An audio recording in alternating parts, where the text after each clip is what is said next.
Once upon a time, in a land far, far away, or maybe not so long ago, in a small suburban home.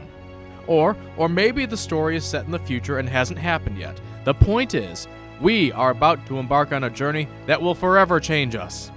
Joseph Campbell's 12-step story structure, known as the hero's journey, can be applied to a wide variety of stories that focus on a hero who goes on some sort of adventure, faces many perils, and comes home a changed person because of it.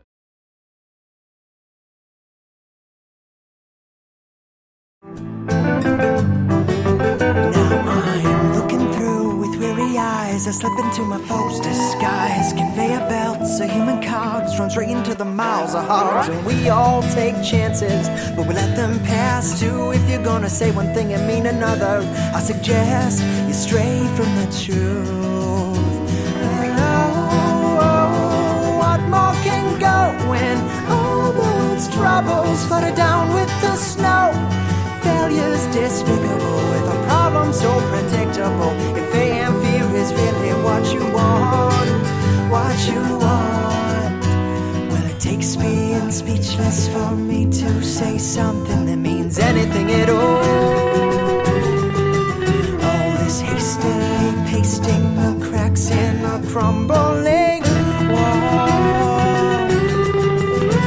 Full smiling and smoke for crumbs too small to note, while our future's a wind gust away.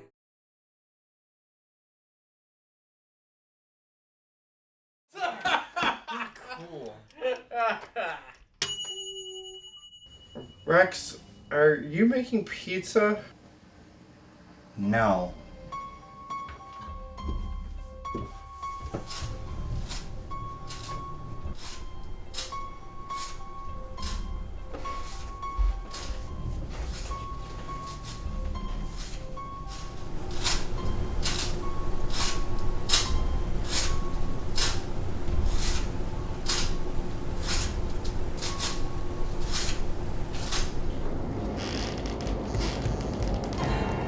Miss Tuggington? What are you doing here?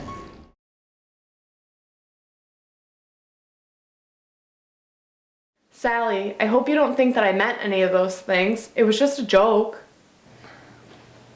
I know you don't think that it was hurtful, but you know what? If I didn't know you any better, I'd thought that you thought less of me. That I was defective or something. No, Sally, you're my best friend. I want you to be able to tell me anything, and I want to be able to tell you anything. I promise, it won't happen again. Thanks. Now let's go take this lead again. Oh! Sally learned some important lessons today. In case you weren't paying attention. Yeah, I saw you texting in the back row. Let's go over them. First, we learned that proper communication is an important step in taking care of your sexual health. Then, we discussed why it is imperative to be honest with your doctor. They are not mind readers. Help them help you.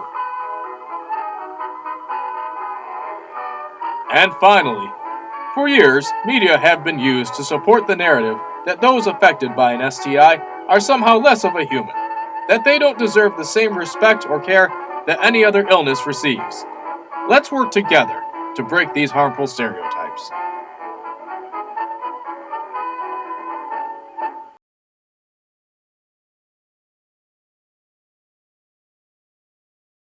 To the College of Rockport's Lavender Ceremony. We are also a campus that celebrates diversity and embraces inclusion. The first step to disarming prejudice is visibility. And so by holding a campus-wide ceremony celebrating the LGBTQI plus community, Brockport is clearly showing to everybody around, we support this community and we embrace them and we're proud of them. Right now we have 23 graduates participating that will be listed in the program. The alumni office who wants to support and send off our students, looking back at their Brockport experience, but also the students it's a big symbolic experience for them. And actually, one student, they are actually using this ceremony as a step for coming out to their family. Support coming from people outside of the community goes a long way. Like, it does make a difference. To me, I look at it as an opportunity for members of the community to come together and kind of celebrate their shared experience and just kind of celebrate the fact that we made it.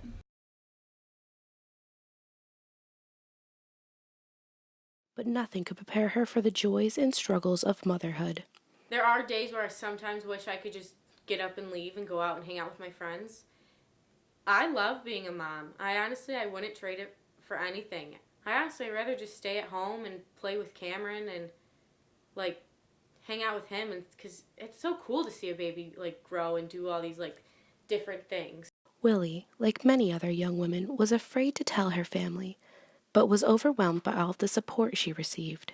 I just don't want to, like, I don't know if the word's intrude on their life, but, like, have them stop what they're doing to help me out. You know what I mean? I know they're willing to, but like, my mom or my dad will watch him. We know just how hard it's going to be for them, so we try to help them out wherever we can, said her mother, Christine Wille.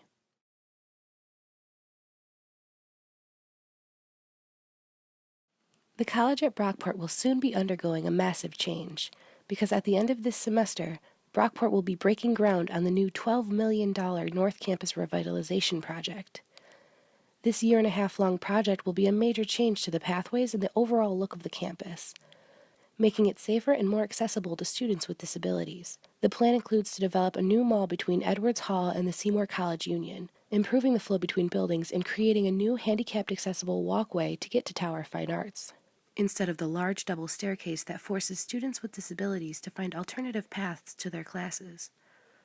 Freshman Kate Oberlin is excited for the change. I saw the plans for it, and it looked, like, nice and smooth, which is nice, and, like, easier to get around. She knows just how much of a struggle getting around can be. In April, she fell down a flight of stairs, fracturing her foot. I think definitely the sidewalks have been crumbling, and, like, the mall is, like, awful, and yeah, I definitely think it needs a change. Another major change will turn a portion of Kenyon Street into a pedestrian-only area. This area fills with students during class transitions and is a danger during those times. The college plans to remove that portion of the street to finally unite 3 of the oldest buildings with the rest of the core campus. Yeah, I'm excited for it. I'm glad I'm going to be here when it happens. The college at Brockport was founded in 1835 and has seen a lot of change since then.